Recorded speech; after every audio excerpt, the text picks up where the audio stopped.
प्रिय छात्रों, आज हम लोग एक महत्वपूर्ण विषय पर चर्चा करने जा रहे हैं। आज का हमारा विषय है बिहार दिवस। तो सवाल उठता है कि बिहार दिवस क्या होता है और क्यों मनाया जाता है। तो जैसा कि हम लोग जानते हैं कि हर एक साल 22 मार्च को बिहार दिवस मनाया जाता है। वैसे इस साल 3 दिवसीय बिहार दिवस मनाया जा रहा है। कहने का मतलब कि 22 मार्च से लेकर के 24 मार्च तक इस बार बिहार दिवस मनाया जा रहा है और इस अवसर पर सरकारी छुट्टी होती है, स्कूलों में विभिन्न तरह के कार्यक्रम होते हैं। उसके अलावा इस बार जो है पटना में कई अन्य महत्वपूर्ण कार्यक्रम होने जा रहे हैं। वैसे बिहार दिवस जो इस बार वर्ष 2023 का मनाया जा रहा है, उसका एक थीम रखा गया है। थीम क्या है? युवा शक्ति, बिहार की प्रगति। हालांकि इसके पहले वर्ष 2022 में जो बिहार दिवस मनाया गया था उसका थीम था जल जीवन हरियाली। अब सवाल उठता है कि बिहार दिवस कब से जोर शोर से मनाया जा रहा है। तो बिहार दिवस तब से जोर शोर से मनाया जा रहा है जब से बिहार के मुख्यमंत्री श्री नीतीश कुमार बने। और ये जो बिहार दिवस है यह बिहार वासियों के अंदर गौरव की भावना लाने के लिए या कहें कि आत्मविश्वास लाने के लिए ये बिहार दिवस का आयोजन किया जाता है। और ये जो बिहार दिवस है यह बिहार दिवस न केवल बिहार में मनाया जाता है बल्कि देश के बाहर भी, दुनिया के कई देशों में जहां की काफ़ी संख्या में बिहारी लोग जाकर के बसे हैं, वहां भी बिहार दिवस मनाया जाता है। कहने का मतलब कि अगर वैसे देश की पहचान करें कि किन किन देशों में बिहार दिवस खास करके मनाया जाता है तो वह है ऑस्ट्रेलिया, कनाडा और जो है गल्फ कंट्री में बहरीन है, कतर है, संयुक्त अरब अमीरात है और फिर मॉरिशस है। ये जो ऐसे 5-6 देश हैं जहाँ की बिहारियों की अच्छी खासी संख्या है, वहाँ काफ़ी धूमधाम से बिहार दिवस मनाया जाता है।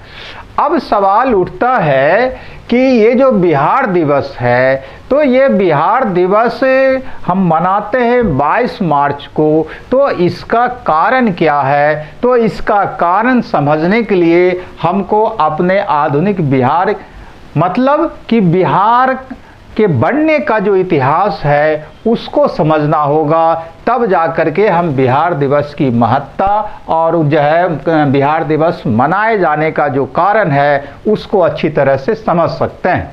12 से पहले तक बिहार बंगाल प्रांत का एक हिस्सा हुआ करता था और जो है बिहार को बंगाल से अलग करने की मांग 19वीं सदी का अंत आते आते शुरू हो गया था और जब 20वीं सदी की शुरुआत हुई तब यह मांग जो है बिहार वासियों के द्वारा काफ़ी जोर पकड़ने लगा और उसका नतीजा होता है कि 1911 में जब दिल्ली दरबार का आयोजन हुआ और उसमें जो है ब्रिटिश सम्राट जॉर्ज पंचम ने अपनी भागीदारी की, तो उसी भागीदारी के दौरान जॉर्ज पंचम ने आपको 12 दिसंबर 1911 को बंगाल से बिहार अलग कर देने की घोषणा की।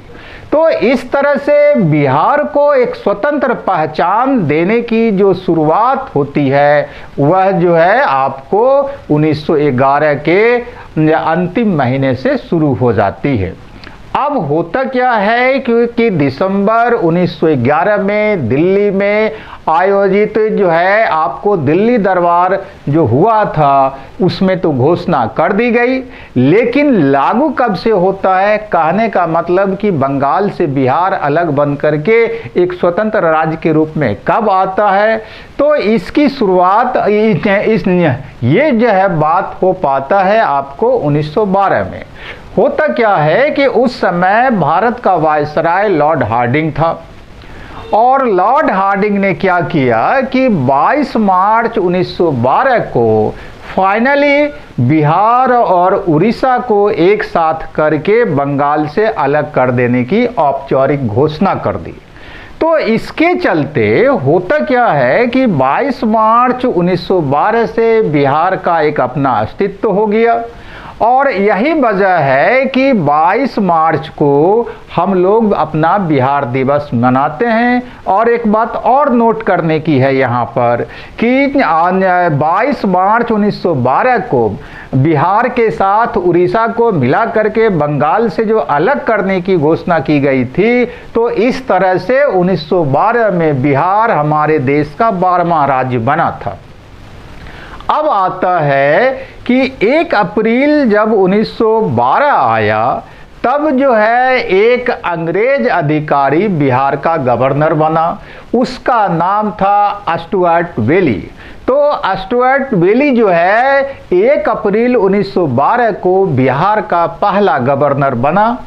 और 1913 का जब अंत आया, तब तत्कालीन भारतीय वायसराय लॉर्ड हार्डिंग जो था, उसने पटना में राजभवन मतलब कि गवर्नर हाउस की आधारशिला रखी। और फिर उसके बाद क्या घटना होता है कि 13 फरवरी 1916 जब आया, तब जो है तब तक राजभवन बन करके तैयार हो गया था। तब तत्कालीन जो है भारतीय वायसराय लॉर्ड हार्डिंग ने राजभवन का उद्घाटन भी कर दिया।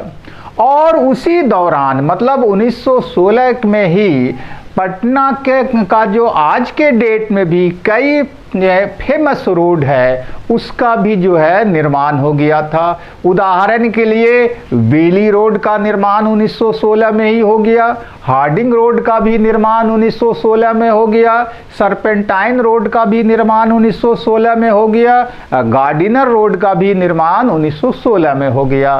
तो इस तरह से जब गवर्नर हाउस का उद्घाटन 1916 में हुआ, तो उसी समय पटना के कई महत्वपूर्ण सड़कों का भी निर्माण हो गया और विभिन्न अंग्रेज अधिकारियों और प्रशासकों के नाम पर उन सड़कों का नाम रखा गया। अब होता क्या है कि फिर 1916 में ही और कुछ महत्वपूर्ण जो है सो घटना घटता है। वो क्या पहला घटना है? वो जो है घटना है कि 1916 में ही पटना हाई कोर्ट की स्थापना हो जाती है। और जो है उसके बाद 1 अक्टूबर 1917 जब आता है, तब पटना यूनिवर्सिटी की स्थापना हो जाती है। और उस समय पटना यूनिवर्सिटी का क्षेत्राधिकार बहुत बड़े क्षेत्रों तक फैला हुआ था। मतलब तत्कालीन पटना यूनिवर्सिटी के अंतर्गत आज का बिहार का तो यूनिवर्सिटी आता ही था, इसके अलावा झारखंड का भी जो यूनिवर्सिटी था वो भी पटना यूनिवर्सिटी के अंतर्गत, उड़ीसा का जो यूनिवर्सिटी था वो भी पटना यूनिवर्सिटी के अंतर्गत, यहाँ तक कि नेपाल का भी जो यूनिवर्सिटी था उसका भी जुरिस्डिक्शन पटना यूनिवर्सिटी ही था। तो इस तरह से 1917 में जो स्थापित हुआ पटना यूनिवर्सिटी, वह बहुत बड़े क्षेत्रों तक अपना क्षेत्राधिकार रखता था। अब सवाल आता होता है कि फिर उसके बाद 1935 आया। तो हम लोग जानते हैं कि 1935 में गवर्नमेंट ऑफ इंडिया एक्ट बना और उस एक्ट के आधार पर फिर बिहार को उड़ीसा से अलग कर देने की घोषणा हुई और इस घोषणा को अमली रूप दिया गया, मतलब लागू किया गया अप्रैल 1936 में। मतलब कि घोषणा हुआ 1935 में और लागू हुआ अप्रैल 1936 में। मतलब कि बिहार से उड़ीसा को अलग कर दिया गया 1936 में आकर के। तो इस तरह से बिहार बिल्कुल एक जो है सो आपको आधुनिक रूप में एक स्वतंत्र राज्य के रूप में स्थापित हो पाता है। उसके बाद जो है फिर वर्ष 2000 आता है। तो वर्ष जो 2000 आया, तो हम लोग जानते हैं कि उसने की आज़ादी के बाद से ही बिहार से झारखंड के इलाके को भी, जो कि तत्कालीन बिहार का दक्षिणी पाठ हुआ करता था। कहने का मतलब कि आज के झारखंड को उन वर्ष 2000 से पहले दक्षिणी बिहार कहा जाता था, तो उसको बिहार से अलग किए जाने की मांग आज़ादी के बाद से ही शुरू हो गया था। नतीजा क्या होता है कि नवंबर 2000 जब आता है तो एक बार फिर से बिहार का विभाजन हुआ और बिहार को काट करके जो दक्षिणी बिहार का इलाका था उसे झारखंड बना दिया गया। तो इस तरह से अभी का जो हमारा बिहार है वह नवंबर 2000 के बाद का जो बिहार बचा हुआ है वही बिहार है। अब है कि इस दौरान फिर बिहार ने जो है अपने लिए कुछ जो है आपको राज्य गीत का भी निर्माण किया और उस जो है सो राज्य गीत जो बिहार का बना है उस वह गीत काफ़ी सुंदर है, काफ़ी खूबसूरत है। जैसे कि मेरे भारत के कंठहार तुझको सत सत बंदन बिहार, और इस राज्य गीत को अपनाया गया मार्च 1912 में और इस गीत को लिखा था सत्यनारायण ने। तो ये क्वेश्चन एक बार बीपीएससी में पूछा भी है कि बिहार का राज्य गीत किसने लिखा, तो सत्यनारायण ने इस गीत को लिखा था। और अपनाया कब गया है इस राज्य गीत को, तो मार्च 1912 में। और इसको सुरों से किसने सजाया है इस राज्य गीत को, तो दो प्रख्यात हस्ती ने जो है इस राज्य गीत को अपने सुरों से सजाया है। पहला नाम है प्रख्यात बांसुरी वादक आपको हरिप्रसाद चौरसिया का, और दूसरा जो फेमस नाम है वह है प्रसिद्ध संतूर वादक शिव कुमार शर्मा का। तो इस तरह से हमारा आज का जो राज्य गीत है वह काफ़ी फेमस है। तो इस तरह से हम देखते हैं कि 22 मार्च को जो हम लोग बिहार दिवस मनाते हैं उसका ऐतिहासिक कारण है, और हम बिहार वासियों के बीच गौरव की भावना और मजबूत होती रहे, इसलिए हम लोग बिहार दिवस मनाते हैं। थैंक यू, धन्यवाद।